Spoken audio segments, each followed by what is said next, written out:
We got a great guest in studio from Keller Williams, Scotty Mills. Morning, sir. Hey, morning. How you doing? I know, it's been good to see you. Yeah, you guys too. It's been a few months. Yeah, you have a big summertime or something like that. Yeah, family stuff. We were talking on the phone yesterday about, you brought up a real interesting conversation that I guess people have, and in this kind of days and age of political correctness, this may not fly so much. But what if somebody, Vicky, were to go, well, you're too old to buy a house. What are you thinking about buying a house for? You're too old to buy a house. Does that happen a lot? Oh, I heard that. Those 3 words, and it wasn't "I love you." It was "I'm too old." And I thought, what? Buying a home, whether you're young, whether you're 18, or whether you're 80. Sure. Biology does not determine whether you qualify to buy a home. Right. It's all based on your fiscal criteria. Do you have the funds to do that?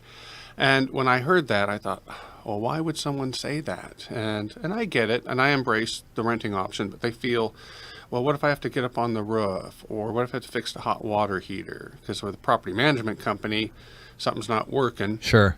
Other things being equal, you always hear people like, this stove's been broke for a month, and I haven't seen the fellow. And I get that. I mean, I was on a roof a couple Christmases ago, and getting on's okay, but getting off is kind of that's a little scary part. Once you're coming home with the sandwiches, I need help with the ladder. Yeah, the age thing should not be a barrier to getting into the market and creating generational wealth for your family. I mean, it seems to me, I guess you could maybe make the point if somebody is 80 and they're looking at a home. Most traditional mortgages are 30 years, and so you'd be 110 by the time you get it paid off. So in that sense, perhaps. But there's got to be plenty of folks that have got more than enough cash to plunk down and buying a place. Yeah, because it is a good vehicle for creating not only wealth for yourself, but generational wealth.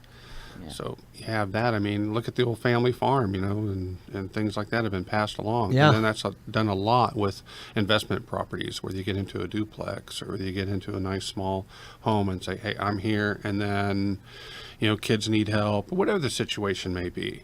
But the thing is, you're going to pay a mortgage regardless if it's your mortgage or their mortgage. Right. And the mortgages on rentals, I mean, the quote mortgages, or your rent basically, you often see, 3% increase a year on these. Yeah. New year. Right. Well, your rents are going up 3%, cost of living, this and that, where you're locked in on a mortgage. Well, here's another thing, too, that not only the increase, but what is even kind of scarier, back in 2008 when we started having that kind of crash, the whole short sale thing, I had a lot of clients, that said, landlord wasn't paying the bank. They were figuring, I'm upside down on the house. Oh. That's not right, and that's not cool at all. But you don't have that sort of, how do I know if I'm making my payment, it's going to the lien holder? I see what you're saying. Right. So I write my rent check to the homeowner, and the homeowner may be blowing that on just Cheetos. Pocket it. Yeah. And not paying the mortgage. Yeah. And then next thing you know, you come home, and there's a sign on your door. Yeah, I got some little blue tape. I got to get them out of here. You got to move. Yeah. That would just between us, just between the three of us, that's happened to me before. Has it? I was, you could say, renting space on a couch. We were down in Portland, and I was doing drumming, and I would, pay a little bit of rent, not a lot because it was just a couch, but I had a bathroom and this and that. And I come home one day, and there's a sign on the door that says, "You need to get out. You're almost evicted." Oh, Yeah. wow. And it turns out I would give money to the main person of the house, and then instead of writing a check to the landlord, they were keeping it. Shut up. Yeah. That's buying corn dogs all night long. Scotty, help. And it was. I need a new couch. And now that you bring that up, I never put those pieces together. Yeah. That's kind of what was happening. Well, yeah. I mean, it happens on a larger scale too with the home. Sure. So and that's what a lot of the foreclosures are about, right? That people had bought houses or financed through the bank, and then the bank ended up with it back because they weren't able to afford it, or they didn't, or they bought too many corn dogs, or is that a lot of things. that? It could be job market, or something like that. There's a lot of reasons. Yeah.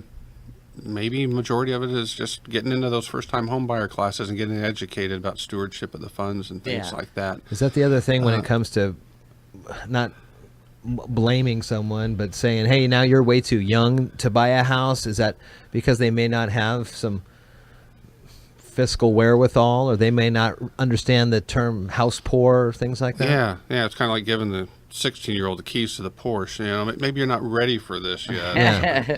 That's probably a bad analogy. But Well, I mean, you give the kid a jalopy, and they'll take a little more. hoopty. Yeah, for sure. Well, from my own personal experience, when you get into that lifestyle of the days when I was a high-tech company, musician, eating out every night, and you think, I can't afford a house. And Sure.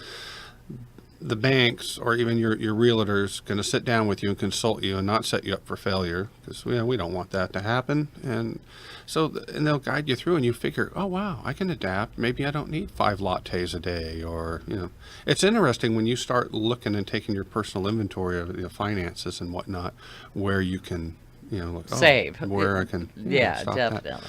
So having said that, it's just a matter of sitting down and figuring out what you can afford. And what's interesting with the rental market is I'm looking right now for a few folks, and it's like, uh-oh. I expected more. I thought, I'll get on here and there'll be, uh-oh. Yeah, Like lots 9. of people renting. Yeah, and then no pets. And so you have a lot of criteria where if you're a homeowner, if you want to buy a dog, Jeff, or, okay. Sure. I'm not restricted to no pets, no smokers. There's a lot of no pets out here. Well, we're starting to come up on the start of the school year. Unless you get a service dog. I wonder if that would... I know, yeah. I'll let you do It's whatever a you service want. dog. Trust me. Wink, wink. Yeah, get He the has vest. a little coat and everything. Bought it off Amazon. Got the A little receipt. badge. If so, school's starting, and Yeah. traditionally this seems like the time of year when rental properties and even apartments to rent come down in numbers because kids are back in school, or they're moving from the dorms to an apartment, perhaps, or things like that. Is that also where you're seeing some low numbers? Because you've got some listing numbers that are pretty high up. There's some pretty open listings, but for that rental market, it's tight. Yeah, I think so.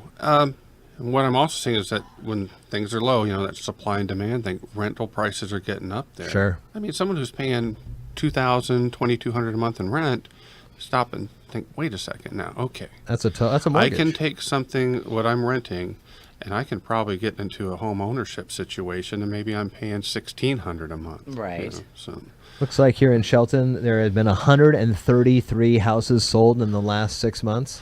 yeah, the 180 days or less, I went, wow. And that encompasses a little bit of, our outlying areas. Yeah.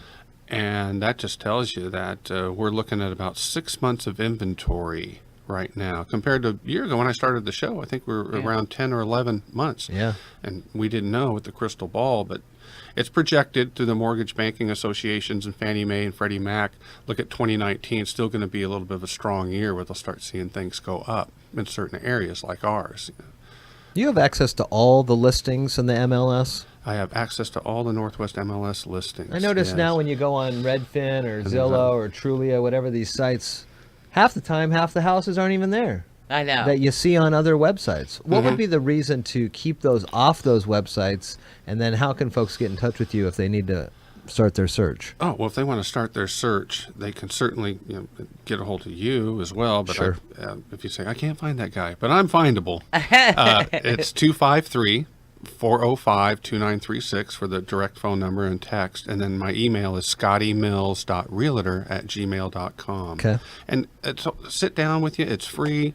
I'll buy the coffee, Hey, maybe the wine. depending on what time of the day. Yeah. That's Evening right. coffee, morning wine. Right, Yeah. Depending. right. Yeah, but the stats out there, like looking at Alderbrook, if you want to be out there in that area, median home price, in that 369. And then I did Belfair. We pulled that up. So if you want to hang out with Jeremy and go to that little place he likes to go Sure. to, and tip a beer or two. I think they had like 9 listings, but they had something around the 40 solds or something like Yeah. that. Wow. And $315 the median price up in Belfair. Median here in Shelton is $259.9. On the listing side, Wow. and $210 if you want to buy. So it's like those car guys, cars cost less than wherever they're at. But right here, purchasing a home, your return on investment in Mason County and Shelton in this area, you're going to you're looking good. You're looking real good. Nice. Very nice, Scotty. Well, we'll get this information out there when we post this interview, get people connected with you. Scotty Mills from Keller Williams. Good to see you, buddy. Yeah, you too. Yeah.